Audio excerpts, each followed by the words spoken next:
வணக்கம் நண்பர்களே. 2025 Tamil Nadu police constable தேர்வுக்கான கட் ஆஃப் என்னவா இருக்கும்னு எல்லாரும் எதிர்பார்த்துட்டு இருக்கீங்க. வாங்க அத பத்தி ஒரு தெளிவான அலசல இப்ப பார்க்கலாம்.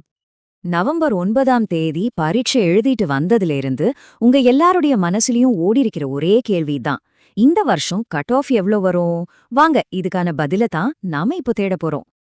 இந்த முழு பகுப்பாய்வையும் நாம 5 முக்கியமான பகுதிகளா பிரிச்சிருக்கோம். கட் ஆஃப் எப்படி கணக்கப்பட்டது, போன வருஷம் எப்படி இருந்துச்சு, இந்த வருஷம் என்ன எதிர்பார்க்கலாம், அப்புறம் நீங்க அடுத்து என்ன செய்யணும்னு எல்லாத்தையும் படிப்படியா பார்க்கலாம். சரி, முதல்ல இந்த கட் ஆஃப் கணிப்பை நாங்க எப்படி செஞ்சோன்னு பாத்திரலாம். அப்போதான் இது எவ்வளவு துல்லியமானதுன்னு உங்களுக்கே புரியும். பாருங்க, இது ஏதோ தோராயமா சொல்ற கணக்கு கிடையாது. இதுக்கு பின்னாடி ஒரு 3 நாள் தீவிரமான உழைப்பு இருக்கு. கிட்டத்தட்ட 2000 மாணவர்கள் கிட்ட இருந்து கருத்து கணிப்பெடுத்தோம். போன வருஷத்தோட அதிகாரப்பூர்வ டேட்டாவோட ஒப்பிட்டு பார்த்தோம். முக்கியமா இந்த வருஷ கேள்வித்தாள் எவ்வளோ கடினமா இருந்துச்சுன்னு அலசி ஆராய்ஞ்சோம். எப்பவுமே எதிர்காலத்தை கணிக்கணும்னா முதல்ல நாம கடந்த காலத்தை பார்க்கணும் இல்லையா? சோ வாங்க 2023ல ஆஃபிஷியல் கட் ஆஃப் எப்படி இருந்துச்சுன்னு ஒரு பார்வை பார்க்கலாம். இப்ப நீங்க பாக்குறது போன வருஷத்தோட அதிகாரப்பூர்வ கட் ஆஃப் மதிப்பெண்கள். பொதுப்பிரிவு பிசி எம்பிசில ஆண்களுக்கு 59 மார்க் தேவைப்பட்டது, பெண்களுக்கு 54. இந்த நம்பர்ஸை நல்ல ஞாபகம் வச்சுக்கோங்க, ஏன்னா இதை வச்சுதான் நாம இந்த வருஷத்தை ஒப்பிட போறோம். சரி, போன வருஷம் பார்த்தாச்சு. இப்போ இந்த வருஷத்துக்கும் போன வருஷத்துக்கும் என்னென்ன முக்கியமான வித்தியாசங்கள் இருக்குன்னு ஆழமா பார்க்கலாம். இந்த வருஷம் 3 விஷயங்கள் பெரிய மாற்றத்தை ஏற்படுத்த போகுது. 1, காலி பணியிடங்கள் அதிகம். 2, விண்ணப்பித்தவர்கள் குறைவு. 3, கேள்வித்தாள் போன வருஷத்தை விட கொஞ்சம் கடினம். இது 3மே கட் ஆஃப் குறைய போதுன்றதுக்கு ஒரு தெளிவான சிக்னல். பாருங்க, இந்த வருஷம் கிட்டத்தட்ட 300 வேகன்சி அதிகமா இருக்கு. அப்படின்னா என்ன அர்த்தம்? இன்னும் கொஞ்சம் எக்ஸ்ட்ரா பேரை அடுத்த கட்டமான பிசிக்கல் டெஸ்ட்டுக்கு கூப்பிடுவாங்க.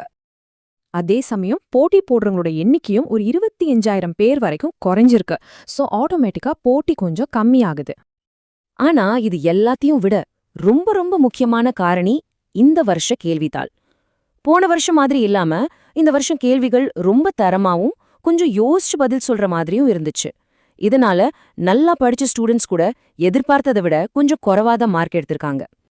சரி, இந்த எல்லா டேட்டாவையும் வச்சு பார்க்கும்போது 2025க்கான எங்களுடைய கணிப்பு என்ன சொல்லுதுன்னு இப்ப பார்க்கலாம்.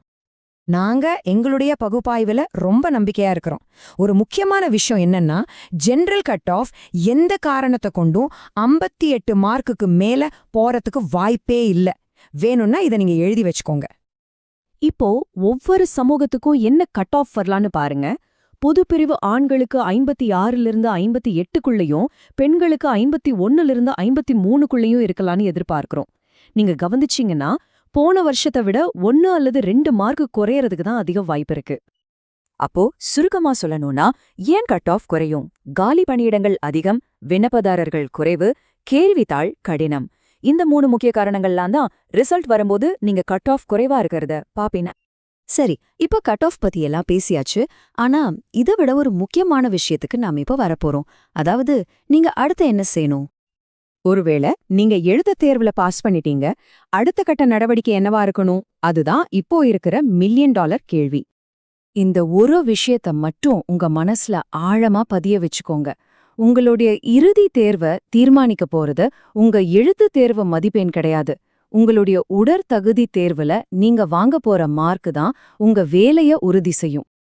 அதனால நீங்க அதிக மார்க் எடுத்திருந்தாலும் சரி, இல்ல பார்டர்ல பாஸ் பண்ணியிருந்தாலும் சரி, அதெல்லாம் இனிமே ஒரு விஷயமே இல்ல.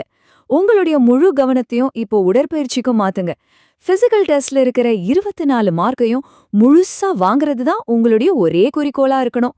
இந்த வாய்ப்பை மட்டும் தயவு செஞ்சு நழுவ விட்டுடாதீங்க.